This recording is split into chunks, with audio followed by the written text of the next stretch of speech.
أحبتي، إن الحياة على ظهر هذه الحياة موقوتة محدودة، وستأتي النهاية حتما. ستموت، نعم ستموت. إنها الحقيقة التي نهرب منها دائما، إنها الحقيقة التي يسقط عندها جبروت المتجبرين وعناد الملحدين وطغيان البغاة المتألهين. إنها الحقيقة التي شرب من كأسها العصاة والطائعون، وشرب من كأسها الأنبياء والمرسلون. قال الله: وما جعلنا لبشر من قبلك الخلد أفإن مت فهم الخالدون.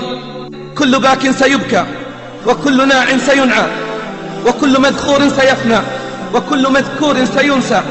ليس غير الله يبقى، من علا فالله أعلى. اعلم بارك الله فيك أن لا سبيل للخلود في هذه الحياة.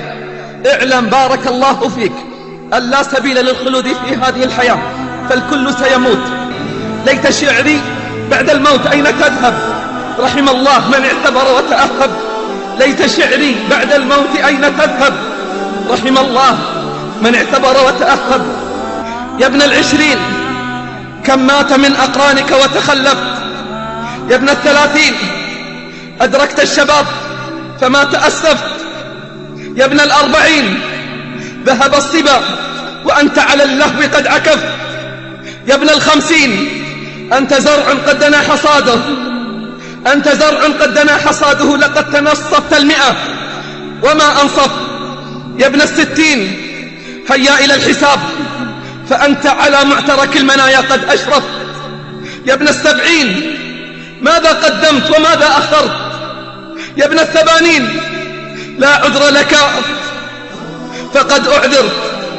والله وأقسم بالله من حمل نعشا اليوم سيأتي يوم ويحمل هو على الأكتاف، ومن دخل المقبرة زائرا سيدخل يوما ولن يخرج منها، ومن عاد إلى بيته اليوم سيأتي يوم ولن يعود.